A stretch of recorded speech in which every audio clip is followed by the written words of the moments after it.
Billionaire came home early, expecting peace. Instead, he caught his wife slapping their maid's daughter. What he did next left everyone in utter disbelief. It started like any other quiet Tuesday in the Prescott mansion. The lights were low, the air still. "Rebecca," he called, loosening his tie, expecting the familiar calm of home. Instead, what David Prescott heard was a sound that would change everything. A child's cry, sharp and frightened. Then her voice. "You sick little girl. Do you have any idea what you've done?" In that moment, the man who'd built empires realized he didn't know the world inside his own walls. Behind the perfect smiles and charity galas, something far darker had been growing, unseen, unchallenged. And what started as a husband coming home early ended as the night his entire life shattered. This is the story of how truth walked through the door, and nothing was ever the same again. Just before we dive in, let us know in the comments where you're watching from today. We love seeing how far these stories reach. And make sure you're subscribed so you don't miss tomorrow's special video. Now let's jump back in. Enjoy the story. A man's true character is revealed not in boardrooms, but in the quiet corridors of his own home. David Prescott believed his life was a fortress of success, built on principles of honor and integrity.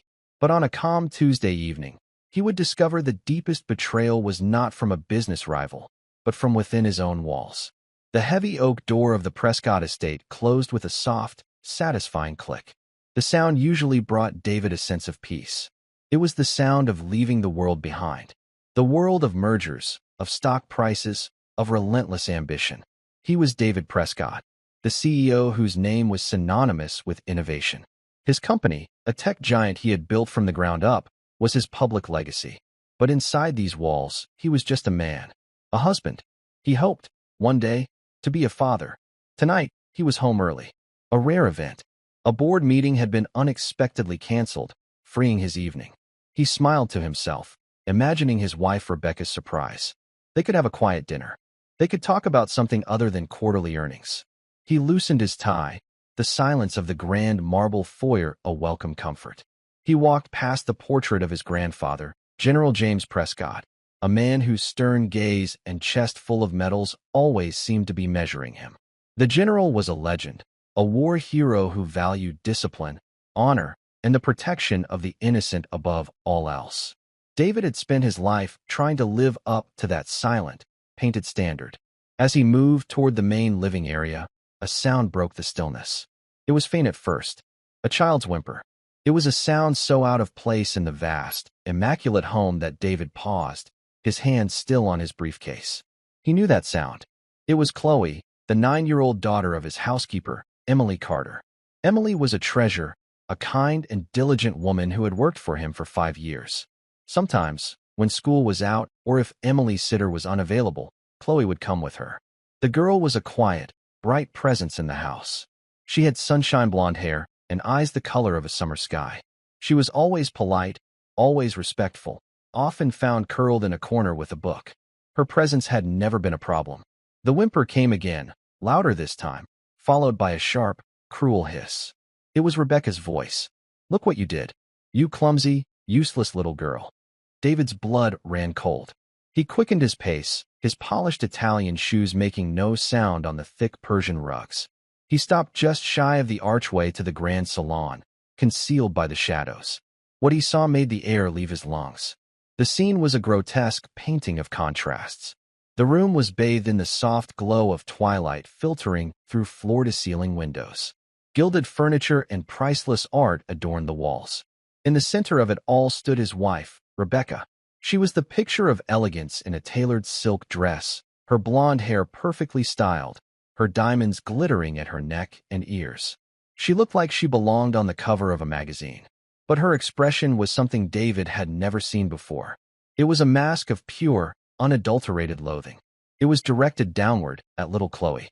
The child was cowering near a delicate mahogany side table. Shards of what looked like a porcelain figurine lay shattered on the floor around her feet. Chloe was crying, silent tears streaming down her pale, freckled cheeks. She held one hand to her face, a red mark blooming on her skin. "Do you have any idea what that was?" Rebecca's voice was low, venomous. "That was a gift from my grandmother. It has been in my family for 100 years. Her mother will be working for the rest of her life just to pay for a single piece of it. I am sorry, Chloe sobbed, her small body trembling. It was an accident. I was just dusting like Mama taught me, and I bumped the table. Liar, Rebecca snapped. You were playing. I know you were. Children like you can't help yourselves. You have no appreciation for beautiful things because you come from nothing. David felt a tremor of rage shake his entire body. It was a cold, unfamiliar anger. Children like you. The words echoed in the opulent room, ugly and out of place. This was his home, a place he thought was built on respect, on the values the general had instilled in him. He was about to step into the room, to let his presence be known, when Rebecca did something that stopped his heart. She raised her hand, her movements sharp and precise, and she slapped the little girl across the face. The sound was sharp, a sickening crack that seemed to silence the entire world. Chloe cried out, a small, wounded sound, and stumbled backward, tripping over the rug and landing hard on the floor. She curled into a ball, her sobs now loud and desperate. David was paralyzed, not by fear, but by a horrifying clarity. It was as if a veil had been ripped from his eyes. He had been married to Rebecca for 4 years. For years of social events, of charity galas, of perfectly curated dinners. She had always been the perfect corporate wife. Graceful, intelligent, charming. She charmed his business partners, his friends, his board members. He had believed he knew her. But this woman, this monster standing over a weeping child, was a stranger. A complete and utter stranger who had been living in his home, sleeping in his bed. Every polite smile she had ever given a staff member now seemed like a lie. Every word of praise for Emily's work now felt like a calculated performance. He thought of all the times he'd come home to find Emily looking tired and tense. He had assumed it was the stress of being a single mother. He thought of the times Chloe had been unusually quiet, almost invisible, whenever Rebecca was in the room. He had thought the girl was just shy. How could he have been so blind? His grandfather's voice seemed to echo in his mind from a distant childhood memory. A man who fails to see what is right in front of him is a fool, David. But a man who sees it and does nothing is a coward. Rebecca seemed to savor the child's fear. She took a step closer, pointing a perfectly manicured finger at the girl. Now you will learn what happens when you touch things that don't belong to you. You will stay here and pick up every single piece. And if you cut yourself, you will not bleed on my rug. That was it. The spell of shock was broken. A storm of ice and fire erupted inside David. Rebecca. His voice was not loud. It was quiet. So quiet it seemed to absorb all the sound in the room. But it cut through the air like a shard of glass. Rebecca froze. Her head snapped up. She spun around, and for a fraction of a second, the mask of hatred was still on her face. Then, seeing him, it vanished. It was a stunning transformation. The cruelty melted away, replaced by a look of wide-eyed, innocent surprise. It was the most masterful acting he had ever witnessed. David, darling, she gasped, bringing a hand to her chest in a gesture of feigned shock. You're home. I didn't hear you come in. Her eyes flickered from him to the crying child on the floor, then to the broken porcelain. The gears in her mind were turning, calculating, spinning a new reality. This is not what it looks like, she started, her voice now filled with a strained, breathy quality he now recognized as completely artificial. I know this looks terrible, but this little girl, Chloe, she deliberately smashed my grandmother's heirloom. David didn't look at Rebecca. He couldn't. To look at her would be to unleash the fury coiling in his gut. Instead, his gaze went to Chloe, who was still on the floor, trying to muffle her sobs into her small hands. Her blonde hair was messy, her face stained with tears and marked by the red imprint of Rebecca's hand. He could see a small scrape on her elbow from the fall. He walked slowly into the room, his briefcase dropping to the floor with a dull thud. He ignored his wife completely, his entire focus on the terrified child. He crouched down, not too close, giving her space. He kept his voice low and steady, the way his grandfather had taught him to speak to a frightened horse or a soldier on his first day of battle. Chloe, he said softly, it's Mr. Prescott. Are you okay? The little girl flinched at the sound of his voice. She looked from him to Rebecca, her blue eyes wide with a terror that ripped at David's soul. This was not the fear of a child who had simply broken something. This was the deep, ingrained fear of a child who knew punishment was swift and cruel. A A child who knew that the adults in her world were not all safe. David, what are you doing? Rebecca's voice was sharp with indignation. She is the one who should be apologizing. She needs to learn a lesson about consequences. He held up a hand, a clear signal for her to be silent, but he never took his eyes off Chloe. Chloe, he repeated gently. Look at me. You are not in trouble with me. I just want to know if you are hurt. Slowly, hesitantly, the girl gave a tiny nod. She pointed a trembling finger to her cheek, where the red mark was already starting to darken. Then to her elbow, which was bleeding slightly. I see, David said, his voice still calm, but a cold, hard knot was tightening in his chest. Where is your mother, Chloe? She went to the store, Chloe whispered, her voice so quiet he could barely hear it. Mrs. Prescott said the silver polish was the wrong kind. She sent Mama to get a new one. Of course she did. Rebecca had sent the mother away. She had waited until she had the child alone. The calculated cruelty of it was breathtaking. This was not a momentary lapse in judgment. This was planned. It was a pattern. He was sure of it now. David, this is ridiculous, Rebecca interjected, her voice rising. You're coddling her. This is exactly the problem. These people think they can get away with anything because of soft-hearted employers like you. She broke a priceless antique. She needed to be disciplined. Discipline. David stood up slowly. He finally turned to face his wife. For the first time, he looked, really looked, at the woman he had married. He saw the elegant dress, the expensive jewelry, the beautiful face. But underneath it, he now saw something ugly and twisted. He saw a bully who got her power from terrifying a 9-year-old girl. He studied his face. Her expression was one of righteous anger, but he saw something else in his eyes. A flicker of panic. A hint of fear that her authority was being challenged. This wasn't about a broken figurine. It was about control. You call that discipline? David asked, his voice dangerously level. I call it abuse. Rebecca let out a short, sharp laugh. It was a brittle, ugly sound. Abuse? Don't be so dramatic, David. I simply gave her a little tap to get her attention. She was being hysterical. She needs to understand that in a house like this, there are rules. You work 14 hours a day building your empire. You have no idea what it takes to manage a home of this size, to manage the staff. It's her job to maintain standards. The way she said staff dripped with a disdain he had never noticed before. To him, they were people. Emily, the cook, the groundskeeper. They were part of the household. To Rebecca, they were just staff. A lower class of people who needed to be managed. And your standards include hitting a child? He asked. My standards include teaching respect for property and for the people who own it, she retorted, crossing her arms. Something her mother has clearly failed to do. I am the lady of this house, David. It is my responsibility to ensure order.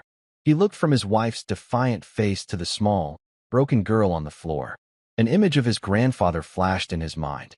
The general, a man who had faced down armies, had always said that the truest measure of a person's strength was how they treated those with no power. In that moment, David Prescott, the billionaire CEO, felt a profound sense of shame. He had built an empire. He had conquered the business world. But he had allowed a tyrant to rule his own home. He had been so focused on the world outside. He had failed to see the ugliness that had taken root within his own walls. He had failed the most important test of all. He had failed to protect the innocent under his own roof. And he knew, with a certainty that chilled him to the bone, that this was not the first time. The terror in Chloe's eyes was not new. It was learned. It had been taught, lesson by cruel lesson, in the quiet moments when he was away at the office, building his empire. The battle for his company had been won. But the battle for his home, for his honor, had just begun. And unlike Rebecca, he did not fight with slaps and cruel words. He fought with strategy, with resources, and with a cold, relentless resolve that she was about to discover was far more devastating than she could ever imagine. David ignored the sharp intake of Rebecca's breath, a sound of pure indignation. He kept his focus entirely on Chloe. The world had shrunk to this one task, to show this child she was safe. He offered a small, sad smile. Come on, he said softly. Let's get you up. That floor can't be comfortable. He extended his hand, palm up. He didn't try to touch her, leaving the choice entirely hers. For a long moment, Chloe just stared at his hand. It was large but steady. It wasn't raised to strike. It was open, an invitation. Her gaze flickered one last time toward Rebecca, who stood like a statue of cold fury by the fireplace. Then, making a decision that must have taken every ounce of courage she possessed, Chloe placed her small, trembling hand in his. Her skin was cold. David gently helped her to her feet. She was so small, so fragile. The red mark on her cheek seemed to burn against her pale skin. He felt another wave of protective anger, but he pushed it down, converting it into a deep, steady calm. Panic would not help. Rage would only frighten the child more. What he needed now was the general's quiet strength. "I keep a first aid kit in the library," he said, his voice even, "for when I'm clumsy working on my models. Let's go get that elbow cleaned up." He started to lead her out of the room, his grip on her hand gentle but firm. "Where do you think you're going?" Rebecca's voice cracked like a whip. "She hasn't cleaned up her mess. She needs to learn responsibility." David stopped but didn't turn around.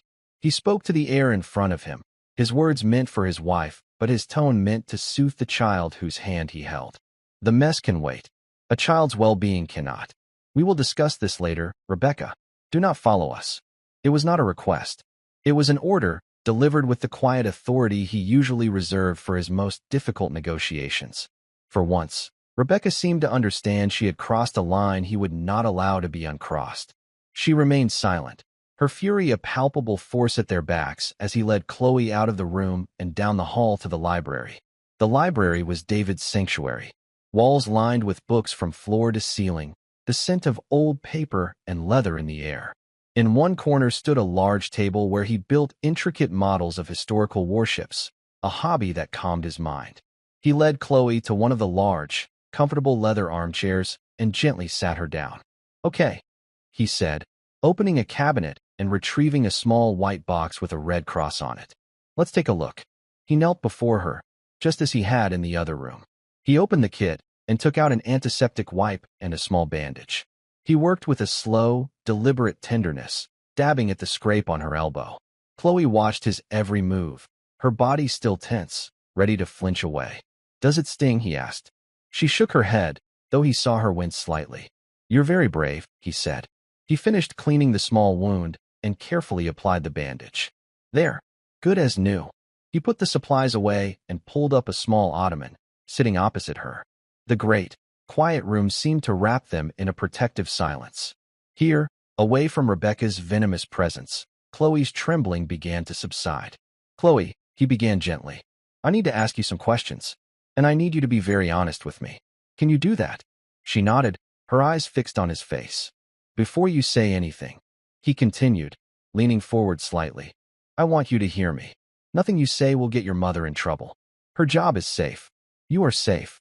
I give you my word. No matter what Mrs. Prescott has told you, I am the one who makes the decisions about who works in this house. And I say your mother stays. Do you understand?" He needed her to believe him.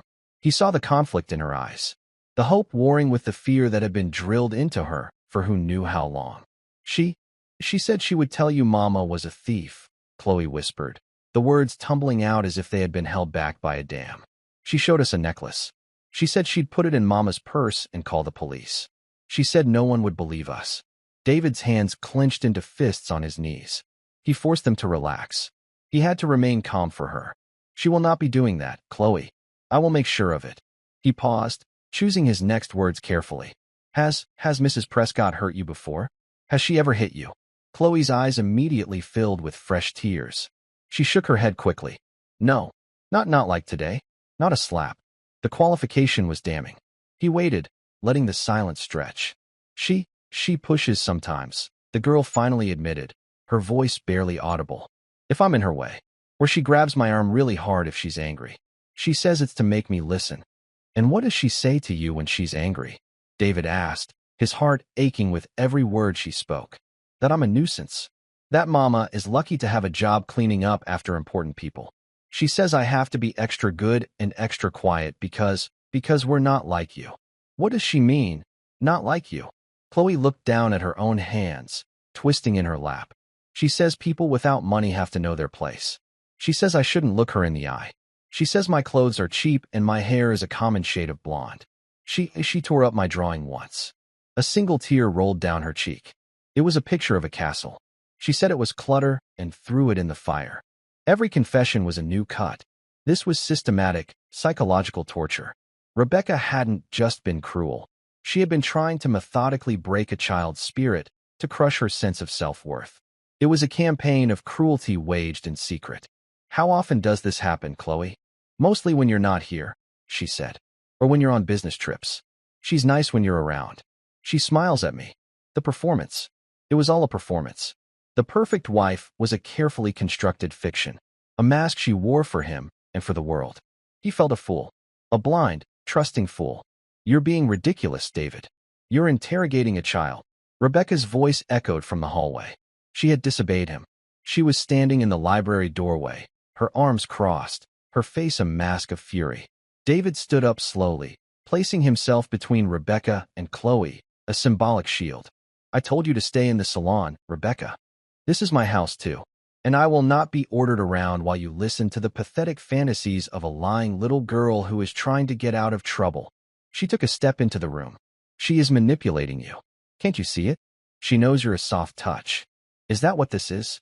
David asked, his voice deathly quiet. "A fantasy? The mark on her face, is that a fantasy? The fear in her eyes? Is that a performance?" "I barely touched her," Rebecca shrieked, her carefully controlled facade beginning to crack under the pressure. It was a parental tap, something she should be getting from her own mother. Honestly, the way Emily lets his run wild is a disgrace. She has no control over the girl. His. She had used the wrong pronoun. It was a tiny slip, a crack in her armor, but it spoke volumes about how little she cared, how little she saw Chloe as a person. She was an object, a nuisance, an it. Before David could respond, a new voice joined the toxic chorus. "Mr. Prescott? Mrs. Prescott." It was Emily Carter. She stood in the hallway just behind Rebecca, holding a small paper bag with a new silver polish. Her eyes, wide and fearful, took in the scene. She saw Rebecca's rage, David's cold fury, and her daughter, crying in the large armchair. Her face, already etched with the lines of a hard life, seemed to age another 10 years in an instant. All the color drained from her cheeks. "Oh no," Emily whispered, the bag slipping from her numb fingers and landing softly on the carpet. "Chloe, baby, what happened?" Rebecca spun around to face her. The sweet, poisonous mask was back in place in an instant. "Emily," she said, her voice like honey laced with arsenic. "We've had a little incident. Your daughter got careless and broke a very valuable, very sentimental family heirloom." She gestured vaguely back toward the salon. "Mr. Prescott and I were just discussing the need for stricter supervision when you bring her to work." Emily's gaze went straight to the red mark on Chloe's cheek. Her breath hitched. She looked at Rebecca, then at David, and a look of profound, soul-crushing resignation settled over her features. It was the look of a person who had been fighting a losing battle for a very long time. "I am so sorry, Mrs. Prescott," Emily said automatically, her voice hollow. She rushed to her daughter's side, pulling her into a fierce hug. "I'm sure she didn't mean it. We'll pay for it. I'll work extra hours. Whatever it takes." "It's not about the money, Emily," Rebecca said with a dismissive wave of her hand. "It's about the principle. It's about respect." Chloe was sobbing into her mother's shoulder, whispering, "I'm sorry, Mama. I'm so sorry." David watched the exchange, his heart a block of ice in his chest. He saw the whole dynamic laid bare. Rebecca, the tyrant.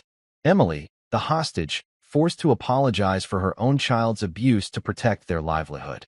And Chloe, the victim, caught in the middle, learning the terrible lesson that sometimes telling the truth was the most dangerous thing you could do. He had seen enough. The time for quiet questions was over. The time for action was here. He stepped forward, his presence commanding the room. "That's enough." Both Rebecca and Emily looked at him. He looked directly at Rebecca, his eyes cold and hard as granite. "You and I will talk later. But right now, your part in this conversation is over." The finality in his tone was absolute. Then he turned to the terrified housekeeper. "Emily," he said, his voice softening, but still firm with authority. "I need you to take Chloe into my study. It's at the end of the hall. Please wait for me there. Nobody will bother you." He gave a pointed look at his wife. Emily looked confused, terrified of defying Mrs. Prescott, yet hearing a lifeline in Mr. Prescott's tone. "Go on," David said gently. "It's okay. I need to hear from you and Chloe what has been happening in my home." Clutching her daughter's hand, Emily Carter nodded. She threw one last, frightened glance at Rebecca, then scurried out of the library, leading Chloe down the hall. David was left alone with his wife. The silence in the library was heavy, suffocating. Rebecca stared at him, her blue eyes narrowed, her mouth a thin, hard line. The mask was gone completely now. What was left was cold, calculating rage. "How dare you?" she whispered, her voice shaking with fury. "How dare you undermine me in front of the help? You have no idea what you've just done." "Oh, I think I do," David replied, his voice a low growl. "I'm finally beginning to understand exactly what's been done. In my house, behind my back." He took a step toward her, and for the first time since he'd known her, he saw a flicker of genuine fear in Rebecca's eyes. She had mistaken his quiet nature for weakness. She was about to learn how wrong she was. "You are mistaken," David said, his voice a low, dangerous hum that seemed to vibrate in the very air of the library. "I know exactly what I've done. I've opened my eyes. The question is, Rebecca, do you have any idea what you've done?" She stared at him, her chest rising and falling rapidly. The fear he had seen was gone, replaced by a defiant, cornered sort of bravery. She was a fighter. He had always admired that about her in the business world, where her sharp wit and social grace could disarm the most difficult opponents. Now, seeing that same ferocity twisted into something so ugly, he felt only revulsion. "I have done what was necessary to maintain order in this house," she hissed. "Something you know nothing about. You walk in and out of this perfectly managed world I've created for you, and you have the audacity to judge me? You have no idea the pressure I'm under. The luncheons, the charities, the endless dinners. I have to present a perfect image. Our perfect image. And that includes having staff who know their place." Their place. David repeated the words as if they were a foreign language. Their place is to be treated with dignity and respect. They are employees, Rebecca, not serfs. Emily Carter is a single mother trying to raise her daughter. She works hard. She is honest. And she deserved our protection, not our contempt. "Protection?" Rebecca laughed, a sound devoid of all humor. "She is the maid, David. It is not our job to protect her. It is her job to serve us. And her brat of a daughter needs to learn not to touch things that are 1,000 times more valuable than she is." There it was, the raw, unfiltered ugliness of her worldview. It was a philosophy of value based on wealth, a caste system of her own creation where a human child was worth less than a piece of porcelain. "That figurine," David said, his voice dropping even lower, "was a gift from your grandmother, you said. Tell me, what do you think the general would say about what you did tonight?" He gestured to the portrait in the main foyer, though they couldn't see it from the library. Its presence was always felt. A man who earned his medals protecting people from bullies just like you. The mention of his grandfather was a calculated blow. He knew she prided herself on being a part of the Prescott legacy. "Don't you dare bring your grandfather into this," she snapped. "This has nothing to do with him. This is about our home, our life. What will people say when they find out you took the word of a maid over your own wife?" "I'm not concerned with what people will say," David replied coolly. "I am concerned with the truth." And the truth was on a little girl's face. "I saw it with my own eyes." He paused, letting the weight of his next words settle in the space between them. "I don't know who you are anymore, Rebecca. Or perhaps, I never knew you at all." He turned his back on her, a gesture of finality. "I'm going to speak with Emily and Chloe. I suggest you use the time to think. Think very carefully about what your next words to me will be, because they may very well be your last in this house." He didn't wait for a reply. He walked out of the library, leaving her standing alone amidst the silent, leather-bound witnesses of his family's history. He felt her stare burning into his back, a mixture of hatred and disbelief. She had always been able to manage him, to steer him with a clever word or a charming smile. She was realizing, far too late, that the man she thought she had married was not the man she was dealing with now. He walked down the hall to his study. The door was slightly ajar. He could hear the soft, muffled sound of Emily trying to comfort her daughter. He knocked softly before entering. The study was a smaller, more intimate room than the library. A large mahogany desk sat before a window overlooking the darkening gardens. Emily and Chloe were huddled together on a plush sofa. Chloe's face was buried in her mother's side, and Emily was stroking her blonde hair, whispering to her in a low, soothing voice. They both looked up as he entered, their expressions guarded and fearful. "I'm sorry to intrude," David said, closing the door gently behind him. "I just wanted to make sure you were both all right." "We're fine, Mr. Prescott," Emily said quickly, her voice tight with strain. "I am so sorry for the trouble Chloe has caused. I don't know what got into her. It won't happen again. I'll make sure of it." David sighed and pulled a chair over to face them. He didn't sit behind his desk. He wanted no barriers between them. "Emily," he said, his voice kind but firm. "Please, stop apologizing. Your daughter did nothing wrong." Emily looked at him, her eyes wide with confusion. "But the figurine is a thing," David said simply. "It can be replaced. Your daughter cannot. Her well-being, her feeling of safety in this house, is more important than any object. I need you to understand that." He looked at Chloe, who peeked out from her mother's embrace. "And I need you to understand that, Chloe. You did not cause this trouble." Emily started to cry then, silent, weary tears that spoke of years of struggle and fear. "I didn't know what to do," she whispered, her carefully maintained composure finally breaking. "She's always been difficult, Mrs. Prescott, especially when you're away. The little comments, the looks. She makes Chloe re-clean things that are already spotless. She inspects her work like a drill sergeant. I told Chloe to just stay out of her way, to be invisible. I thought if we just worked hard and didn't make waves." "You thought you could protect your daughter by being compliant," David finished for her, his heart heavy with empathy. "That is not your fault, Emily. It is the fault of the person who created an environment where you felt you had no other choice." He leaned forward, looking directly into the housekeeper's eyes. "Emily, I need the truth. What Chloe told me in the library, about the threats, about being called names, about her drawing being destroyed. Is it all true?" Emily hesitated, her ingrained fear of causing trouble warring with the fierce, protective love she had for her child. She looked down at Chloe, at the fading red mark on her cheek, and her decision was made. She took a deep breath and nodded, her eyes meeting his with a new, fragile strength.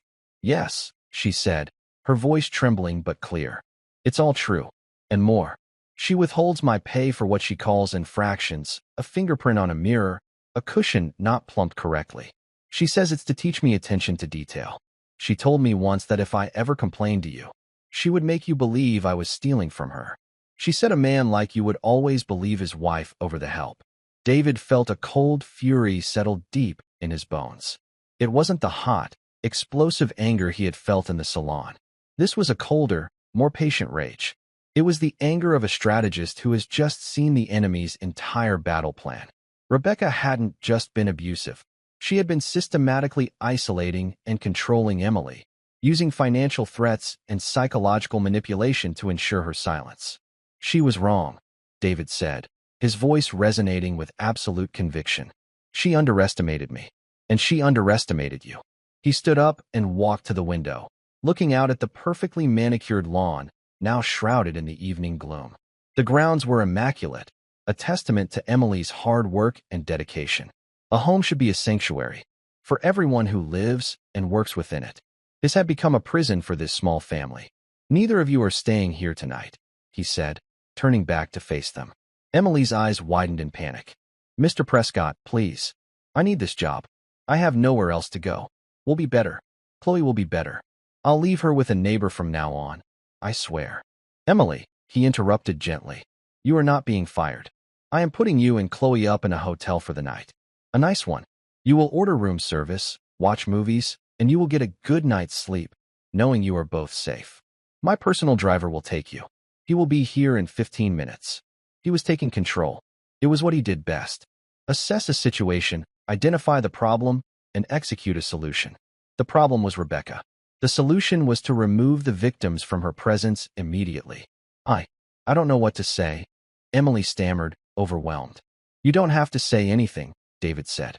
"Just pack a small overnight bag for you and Chloe. Do it now. I will handle Mrs. Prescott." The mention of his wife's name brought the fear back into Emily's eyes. "She'll be so angry." "Yes," David said, a grin set to his jaw. "She will.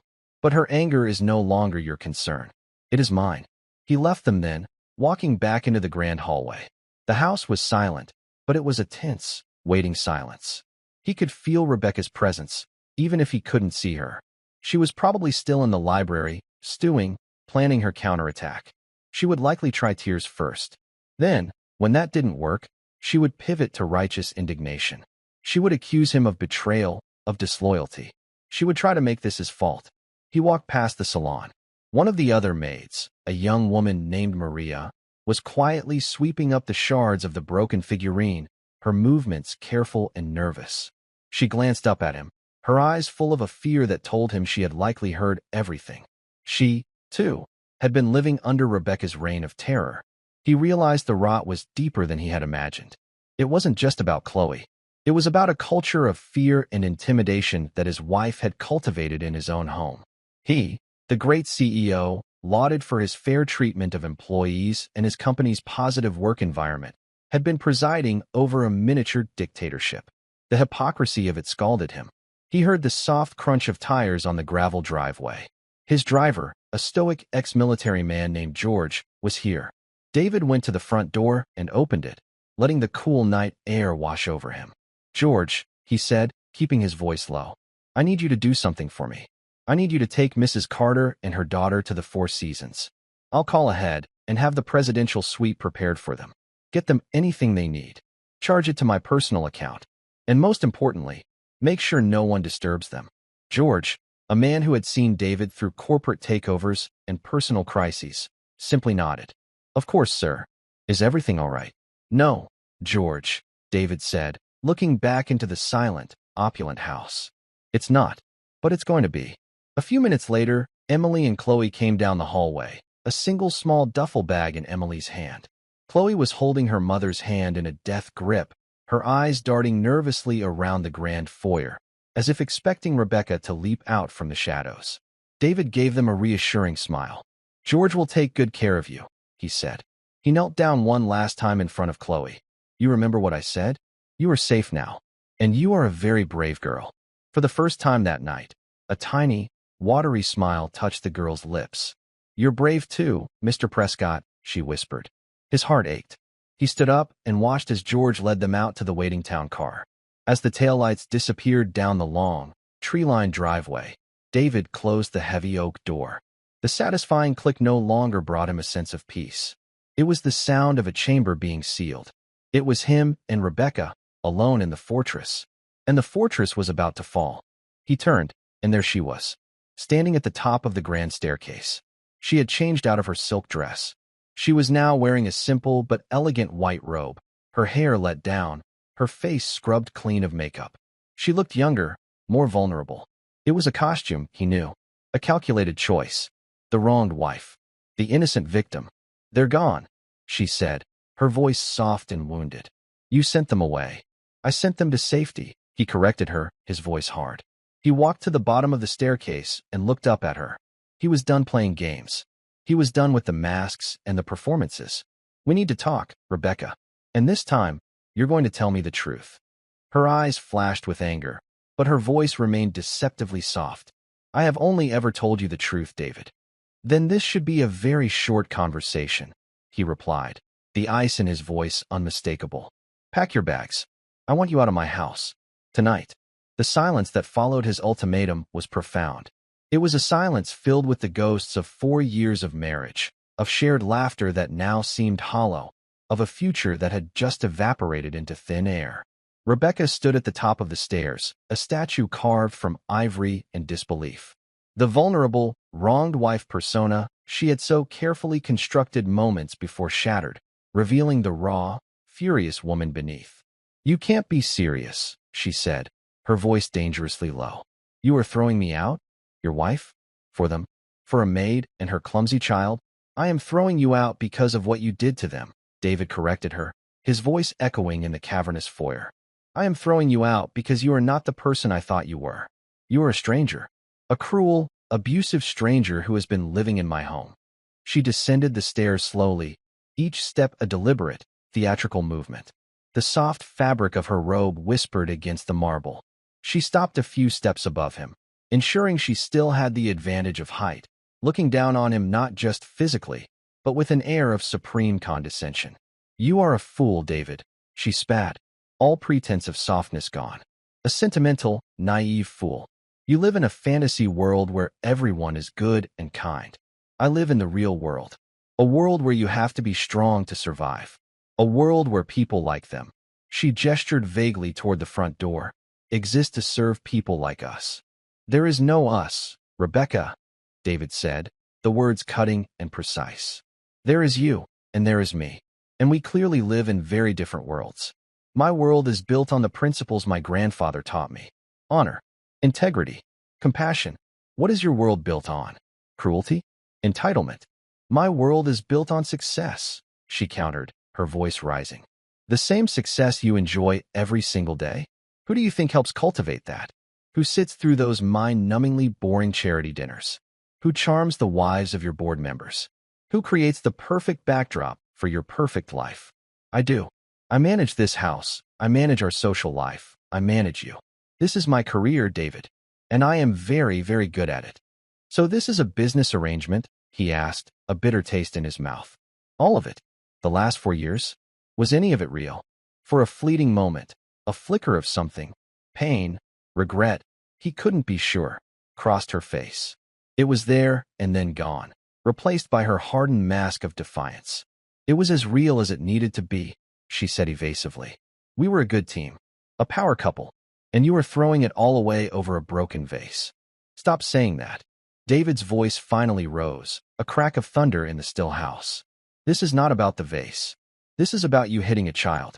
This is about you terrorizing a woman who works for us. This is about you threatening to frame her for theft. Did you think I wouldn't find out? Did you think Chloe wouldn't tell me? She should have known better, Rebecca said coldly. Her mother should have taught her loyalty. But that's the problem with their kind. No loyalty. No class. They will always turn on you. He stared at her, truly seeing the depth of her prejudice. It was a sickness in her soul. She genuinely believed in a hierarchy of human worth, and she was at the top. Everyone else was simply a prop in the play of her life. Pack your bags, Rebecca, he repeated, his voice now flat and devoid of all emotion. He was done arguing. He was done trying to understand. I will have my lawyer contact yours in the morning. The prenuptial agreement is quite clear. You will be well provided for, but you will not set foot in this house again. The mention of the prenup, the cold, legal finality of it, seemed to finally break through her wall of arrogance. A new kind of fear entered her eyes. Not the fear of a bully being confronted, but the fear of a queen being dethroned. You wouldn't, she whispered. You wouldn't do this to me. To us. Think of the scandal, David. Tech billionaire David Prescott divorces wife amidst allegations of what? Child abuse. The press would have a field day. It would ruin you. It would ruin the company. No, David said calmly. It won't. Because the story will not be about me. It will be about you. And I have a witness. A 9-year-old girl who I will protect with every resource at my disposal. So you have a choice. You can leave quietly tonight, with your dignity and a generous settlement. Or you can fight me. And if you fight me, Rebecca, I will not hesitate to bring the full truth of what you are into the light of day. I will hire the best child psychologist to testify to the trauma you've inflicted. I will have every member of my staff give sworn depositions about the environment you created in this house. The story won't be about me. It will be about the monster I unknowingly married. He saw the calculations happening behind her eyes. She was weighing her options, assessing the threat. She was a strategist, and she knew when she was outmaneuvered. The public scandal she had threatened him with would be a double-edged sword, and he had just made it clear that his edge was much, much sharper. Her shoulders slumped in defeat. The fight went out of her, replaced by a cold, bitter resentment. You will regret this, she said, her voice a venomous promise. You think you're so righteous, so noble, just like your grandfather. But you're weak, David. Your compassion is a weakness, and one day it will destroy you. I'll take that chance, he replied. Now go. Pack. She turned without another word and ascended the stairs, her back rigid. The battle was over. He had won, but he felt no sense of victory, only a profound, hollowing sadness. He had spent 4 years of his life with a woman he didn't know. He had built a home with her, shared his dreams with her, and it had all been a lie. He sank onto the bottom step of the grand staircase, the adrenaline leaving him, replaced by a bone-deep weariness. The house felt vast and empty around him. He had expelled the poison, but the house itself felt tainted by it. He thought of Chloe, of her terrified little face, and a fresh wave of anger and guilt washed over him. How long had this been going on? How many small cruelties had gone unseen, unheard? How many times had Emily cried on her way home from work? He pulled out his phone and made a call. "Michael," he said when his lawyer answered. "It's David. I need you to do something for me. I need you to find the best real estate agent in the city. Yes, tonight. I want you to find a 3-bedroom house for sale. Something with a yard. In the best school district. It's for Emily Carter, my housekeeper, and her daughter. No, I'm not firing her. I'm buying her a house." He listened for a moment. "No, I haven't lost my mind. I've just found it again. Also, I need you to draft a new employment contract for her. I want you to establish a trust fund for Chloe's education. College, postgrad, whatever she wants. It is to be irrevocable and managed by a third party. And Emily's new salary should be, let's make it 5 times what it is now, effective immediately. She will no longer be a housekeeper. She will be the new household manager, if she'll accept it. She'll oversee the entire staff. She'll be in charge." He was restructuring his world.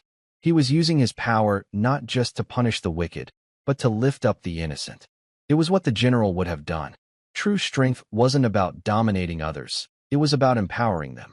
He hung up the phone and sat in the silence, listening to the muffled sounds of Rebecca moving around in their bedroom upstairs. The sounds of a life being dismantled. An hour later, she came down the stairs. She was dressed in expensive jeans and a cashmere sweater. 2 large suitcases stood at the top of the stairs. She didn't look at him. "The driver is waiting," he said, his voice flat. He had called George back to the house for one final duty. She walked past him toward the door, then paused, her hand on the ornate handle. "She's not special, you know," Rebecca said, her back still to him. "That little girl. She's just a maid's daughter. There are millions like her. You can't save them all." "No," David said quietly. "I can't save them all, but I could save her. And I did." She opened the door and walked out into the night without a backward glance. David watched through the sidelight windows as George loaded her bags into the trunk of a different car, a simple sedan, not the Bentley. He saw Rebecca get into the back seat. The car pulled away, its taillights disappearing into the darkness, just as Emily and Chloe's had. But this time, it felt different. It felt like a cleansing. The house was finally, truly quiet. The silence was no longer tense or waiting. It was a peaceful, empty silence. A blank slate. He walked into the salon and looked at the spot where the figurine had been. The shattered pieces were gone. The table was wiped clean. It was as if it had never been there. He knew it would take a long time to erase the stain of Rebecca's presence from his home, from his life. There would be legal battles. There would be gossip. His social circle would be in chaos. But as he stood there in the quiet of his reclaimed sanctuary, he didn't feel fear or regret. He felt a sense of clarity he hadn't felt in years. He had spent his life trying to live up to the portrait of his grandfather, the war hero, the legend. But tonight, he realized he had misunderstood. The general's legacy wasn't about battles fought on foreign soil. It was about the battles fought for what is right, even in the quiet corridors of your own home. It was about protecting the Chloes of the world from the Rebeccas. He picked up his phone and made one more call. It was to the front desk of the Four Seasons. "Hello," he said.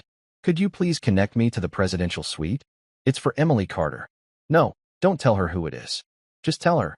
Tell her a friend is calling to make sure she and her daughter ordered dessert." He smiled, a genuine smile, for the first time that evening. The fortress had been breached, but not by an enemy. It had been breached by the truth.